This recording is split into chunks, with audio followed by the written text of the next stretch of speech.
64 Impala eyebrow moldings. And not only are they expensive, but, I hear that the repros really don't fit very well. This one's an original. I guess it would be okay for a driver, but certainly not a show quality piece. But we're going to cover how to remove this.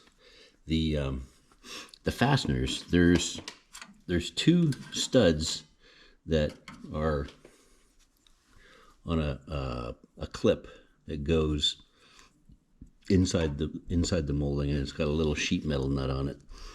These things are notorious for cross threading when they go back on.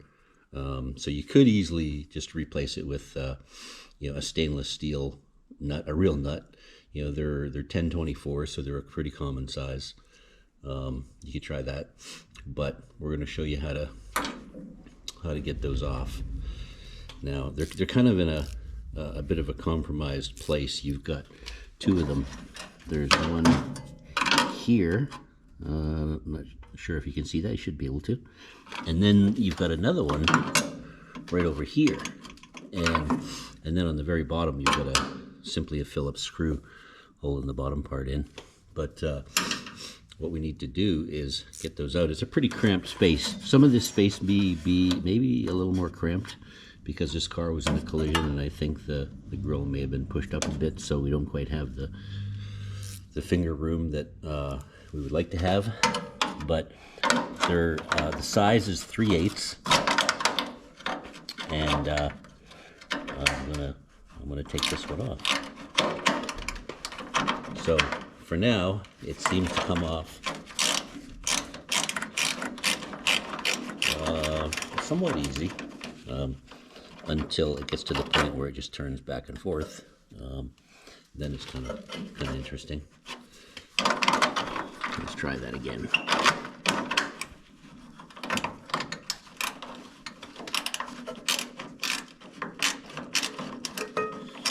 Now, probably a good idea to pull out on the molding as you loosen this, so that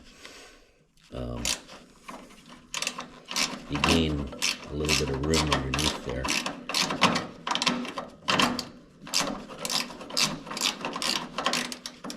Now let's see. Did that come off of there? It's almost there. Might get it by hand now. Nope, still a little too tight.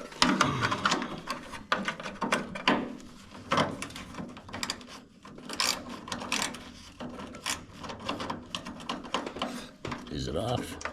Yep, it's off. And there it is. So we'll put that up here in our magnet tray. And then we'll go for this other one. This one's got a little more room. I can sort of get my pinky finger in behind there, and undo that one.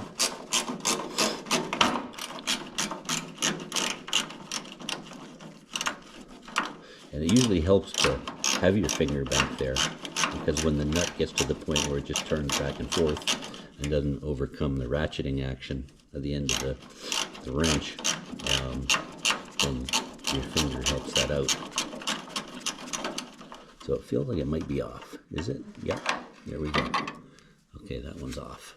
Now, what's left is the Phillips screw at the very bottom. Take that one out. It's almost out.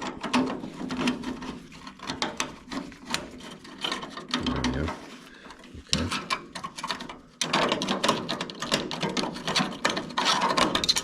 And there we go.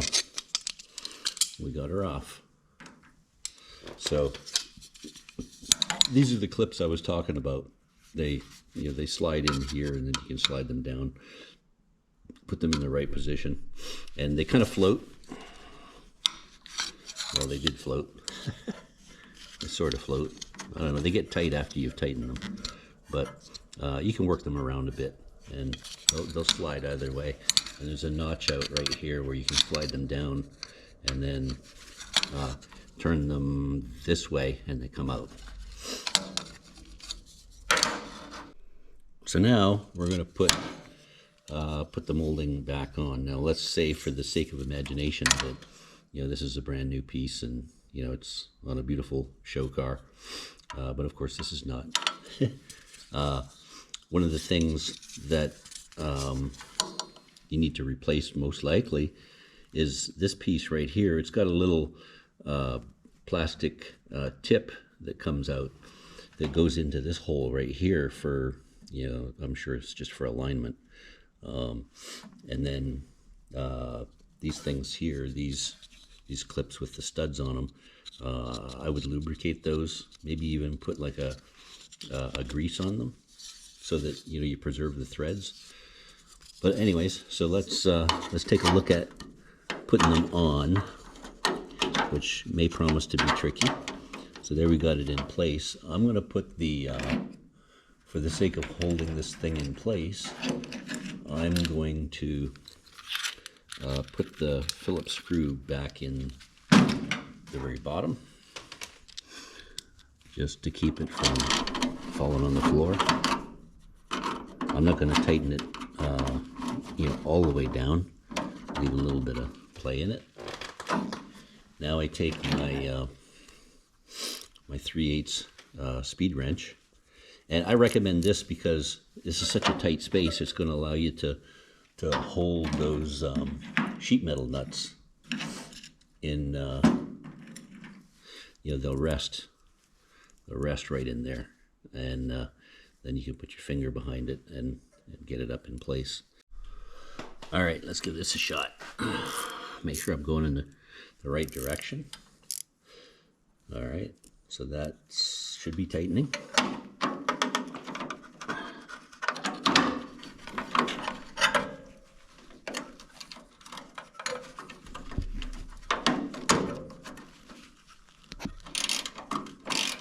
All right, that one's good.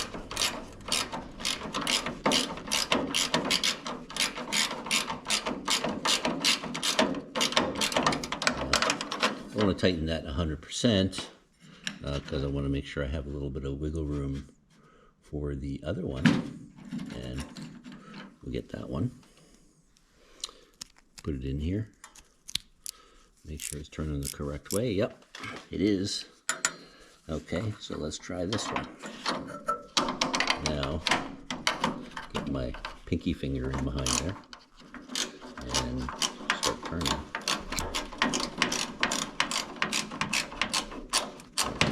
Feels like it's on there. I'm starting to feel a bit of resistance.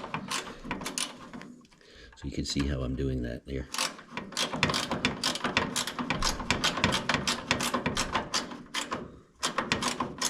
All right, so it feels like, yeah, we're almost there.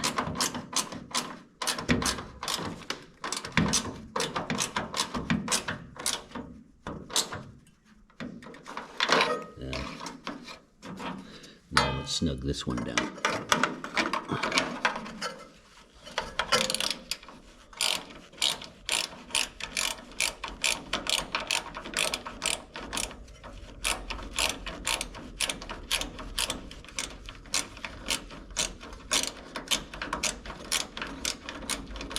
I feel like it's taking an eternity. There it goes. Okay, I feel it getting close to bottom now. There. You don't want to over tighten these. They may loosen in time. You may have to circle back on them from, the vibration and stuff. But that one's on there now. And then I can tighten up the Phillips screw at the bottom. Again, not too tight. You could even, if you wanted to, just to ensure that, they never come out, put just a touch of silicone, like gasket maker silicone. Put a touch of silicone right there after you get them on there, and that'll bind it. I don't think you're gonna have that problem. All right, eyebrow molding, 64 Impala.